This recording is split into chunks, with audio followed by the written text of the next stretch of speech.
उद्धव ठाकरेंनी देशातील सर्वात मोठा भ्रष्टाचार केला, अमित साटम यांचा ठाकरेंवर हल्लाबोल। अमरावती पालिकेवर भाजपाचा झेंडा फडकणार, मुख्यमंत्री देवेंद्र फडणवीस यांचा विश्वास। ठाकरे बंधूंच्या वचननाम्याचं प्रकाशन, मुंबईच्या महापौर हिंदू आणि मराठीच मुंबईचा महापौर होईल, राज ठाकरेंचा पुनरुच्चार। बिनविरोध निवडीबाबत पश्चिम बंगालमध्ये भाजपा कोर्टात जातं, महाराष्ट्रात मात्र बिनविरोध निवडणूक कशी चालते, राज ठाकरेंचा भाजपाला सवाल। उद्धव ठाकरेंनी देशातील सर्वात मोठा भ्रष्टाचार केला, अमित साटम यांनी ठाकरेंवर हल्लाबोल केलाय, इतरही आरोप केले। जनता ठाकरेंना विचारणार नाही, चंद्रशेखर बावनकुळेंची ठाकरे बंधूंवर टीका।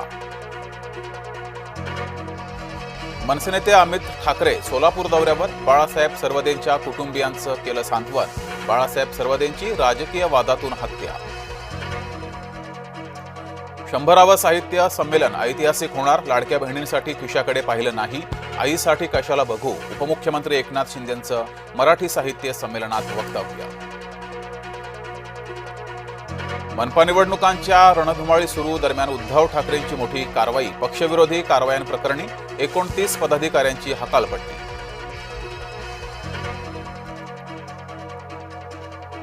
मी सरकारमध्ये असल्यानं मला बोलता येत नाही, सर्वांसोबत आय लव्ह यू करावं लागतं, गुलाबराव पाटलांच्या वक्तव्याची चर्चा। माजी महापौर रशीद मामू यांच्या प्रभागामध्ये ठाकरे गटाची रॅली, विरोधी पक्षनेते अंबादास दानवे यांच्या नेतृत्वात रॅलीचं आयोजन। भाजपा प्रदेशाध्यक्ष रवींद्र चव्हाण उत्तर महाराष्ट्र दौऱ्यावर, नाशिक महापालिका निवडणुकीच्या प्रचाराला सुरुवात।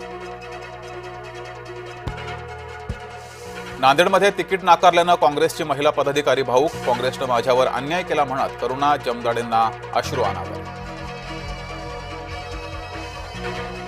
पैसे वाटप प्रकरणातील दोषींवर कारवाई होईल, भाजपा नेते परिणय फुकेंचं आश्वासन, नाशकात भाजपा पैसे वाटत असल्याचा वडेट्टीवारांनी केला होता दावा। नाशिकमध्ये मनसेचा भाजपाला दे धक्का, माजी नगरसेविका सुजाता डेरे यांचा भाजपात प्रवेश, भाजपानं मनसेला दिला हा धक्का।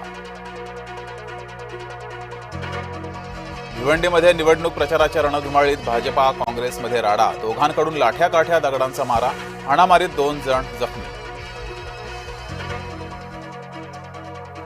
अहिल्यानगरमध्ये भाजपा बंडखोर नितीन शेलार यांना शिवसेनेकडून उमेदवारी, आयारामांमुळे निष्ठावंतांना तिकीट नाकारल्याचा शेलारांचा आरोप।